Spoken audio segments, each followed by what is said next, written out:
Bonjour à tous, Samuel Tremblay-Michaud pour l'équipe de RPM. Vous avez derrière moi le tout nouveau Volvo XC90 2025 et je vous fais un petit tour du propriétaire. Venez voir ça. J'ai commencé en vous précisant qu'on est dans la même génération qu'on connaît depuis 2015, mais on a refait l'esthétisme du véhicule, tant à l'avant qu'à l'arrière. Du moins, on a retouché quelques éléments, entre autres comme les feux avant ici, avec le fameux signe de marteau de Thor très identitaire à Volvo. On a retravaillé aussi le pare-choc du véhicule, la calandre, que je trouve honnêtement très jolie, et le capot aussi qui a été revu. Donc, on voit que les modifications esthétiques sont principalement à l'avant du véhicule. Sur le côté, on a retouché aussi le tour d'aile. Donc, on voit qu'on a refait un peu la ligne ici. On offre des roues aussi qui sont de nouvelles tailles et surtout de nouveaux styles. Celles qu'on a à l'essai présentement sont des roues de 22 pouces offertes en option. Et on offre aussi une nouvelle couleur. C'est pas celle que vous regardez, là. C'est une espèce de couleur beige, si vous voulez, un peu foncé, un peu plus dans le rouge. À l'arrière, ce qu'on a fait, c'est que la teinte des feux a été assombrie aussi. Mais sinon, vous le voyez, ça reste un Volvo XC90 comme on le connaît depuis déjà 2015. Ça va faire 10 ans là, que cette génération-là est sur la route. Et d'ailleurs, côté mécanique, on n'a rien touché. On a toujours les deux mêmes groupes d'options qui sont soit l'édition B6, qui est une édition avec une hybridation légère, ou l'édition T8, qui est une édition rechargeable. Celle que vous regardez d'ailleurs, c'est l'édition T8, donc hybride branchable. On parle de 53 km d'autonomie. Je vous en parle un peu plus. Dans l'édition T8, on a un groupe motopropulseur qui est muni d'une batterie de 18,8 kWh. Elle est utilisable à 14,7 kWh. On a également un moteur électrique de 107 kW et on a aussi un moteur 4 cylindres de 2 litres turbo compressé. Quand on regarde les spécifications techniques totales du véhicule, on parle de 455 chevaux et 523 livres-pieds de couple. Le tout est jumelé à une boîte automatique à 8 rapports. Donc, pour ceux qui connaissent le modèle, vous avez reconnu que c'est exactement la même mécanique qu'on a depuis 2023 dans le véhicule. Une mécanique qui avait été rafraîchie à ce moment-là.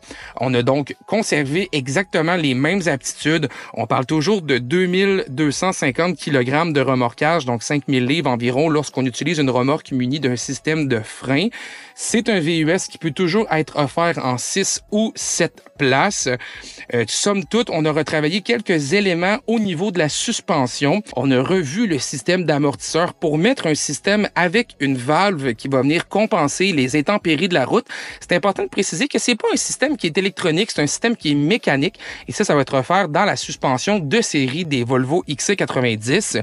J'ai d'ailleurs pu essayer cette nouvelle suspension à travers mon voyage en Suède. Et ce que j'ai remarqué, c'est qu'effectivement, on a augmenté un petit peu plus le confort du XC90. Ça reste que c'est un véhicule qui porte dur sur la route, mais qui, en somme, donne quand même une qualité de roulement qui est plutôt respectable. Dans la version T8 que j'ai mis à l'essai, on avait la suspension à air offerte en option. C'est une option aux alentours de 3000 $ canadiens qui va venir transformer quand même le caractère du véhicule. Comparativement à la suspension de série, j'ai vraiment trouvé que le véhicule avait tendance à mieux amortir les bosses et être plus doux également sur la route. Donc ça, c'est clairement un avantage intéressant du produit. L'une des choses aussi qui était reprochée au Volvo XC90, c'est d'être pas assez ergonomique à l'intérieur. On manquait d'espace de rangement. Eh bien, le constructeur a revu sa console centrale. On a maintenant des porte-gobelets qui sont mieux aménagés et on a aussi offert un petit espace de chargement ici pour les téléphones. On a principalement aussi changé l'écran d'infodivertissement qui est maintenant de 11,2 pouces. C'est un écran qui est beaucoup plus facile à naviguer. Honnêtement, Volvo a vraiment pas été génial en termes de système d'infodivertissement et ce qu'on a fait, c'est qu'on a fait appel à Google là, pour produire un système qui est maintenant beaucoup plus facile. On a entre autres mis des menus qui sont plus intuitifs, donc des menus qui sont évidemment facile à cliquer. On a changé également le style de navigation et on a un écran qui navigue honnêtement beaucoup mieux depuis que Google a mis son nez là-dedans. Je vous dirais que j'ai apprécié mon moment à bord. Quelquefois, j'ai eu des petits bugs, mais rien de majeur, juste pour dire que vraiment, je vois une amélioration certaine entre les deux systèmes. Au niveau maintenant du confort à bord, on a des nouveaux sièges, des nouvelles couleurs de sièges qui sont disponibles tant dans la gamme B6 que la gamme T8. On a également des nouveaux tissus là, dans l'édition B6 V6 qui vont venir s'ajouter. Ce que j'ai également apprécié, c'est le système de marque Bowers & Wilkins offert en option.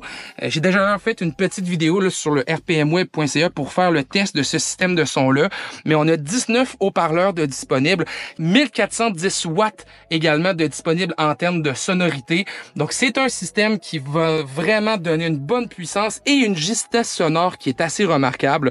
Franchement, je trouve que là-dessus, c'est agréable. C'est le dernier système de son offert de série. On a 10 haut-parleurs et on va avoir également 14 haut-parleurs avec le système Harman Kardon offert dans le milieu de gamme. Parlant des ensembles, on va avoir 3 niveaux d'options au Canada. Présentement, on a seulement la Ultra pour 2024. Ça va être l'édition la plus cossue. De milieu de gamme, on va avoir l'édition Plus et de série, on va avoir l'édition Core. Donc, le véhicule toujours offert en version 6 ou 7 places, comme je disais un petit peu plus tôt. La version qu'on a laissée ici, c'est la version qui est 7 places. Vous voyez pas la banquette à l'arrière parce qu'elle est rangée.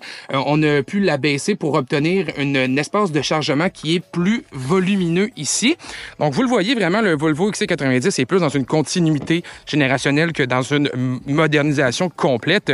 Si je regarde l'espace de disponible, on a 2 séries lorsque la 3e rangée est soulevée, 316 litres d'espace de disponible. Lorsque la 3e rangée, elle est baissée, comme vous le voyez actuellement, on est aux alentours de 967 litres de disponible. Et lorsqu'on rabaisse également la 2e rangée, eh bien là, on va tomber à 1816 litres d'espace. Si on compare avec des compétiteurs comme le Acura MDX, c'est légèrement moins. À vrai dire, le Acura MDX va offrir, lorsque toutes les séries de rangées sont levées, 513 litres et va se rendre jusqu'à 2000 litres d'espace de disponible lorsque toutes les rangées sont baissées. Donc, on voit là-dessus que le Volvo XC90, c'est pas nécessairement le véhicule avec le plus d'espace de la catégorie, mais on voit qu'il y a quand même suffisamment d'espace pour accommoder plusieurs types de consommateurs. Donc, vous comprenez que le Volvo XC90 n'a pas vraiment beaucoup changé. On a fait une petite modernisation du véhicule. D'ailleurs, le Volvo avait l'intention d'aller purement électrique avec sa gamme de produits, mais clairement, le Volvo XC90 connaissait encore un assez bon succès pour le garder dans l'alignement. Donc, on continue avec cette génération-là, qui est d'ailleurs seulement la 2e génération du véhicule. Ça fait pas beaucoup de générations pour un véhicule qui est là depuis 2002 quand même sur nos routes. On n'a pas encore les prix de l'édition 2025 qui va arriver plus proche du lancement du véhicule sur le marché canadien. On devrait s'attendre à une version T8 aux alentours de 100 000 $ quand même, donc ça reste un produit plutôt onéreux. Au niveau de la recommandation, on va rester prudent. Vous le savez que les mécaniques chez Volvo ont eu tendance à avoir plusieurs problèmes, donc c'est pas un véhicule qui est recommandé encore par l'équipe de RPM, mais définitivement, les petits ajouts esthétiques et à l'intérieur qu'on a fait, ça vient rembellir ce véhicule-là qui va encore perdurer un peu plus dans le temps.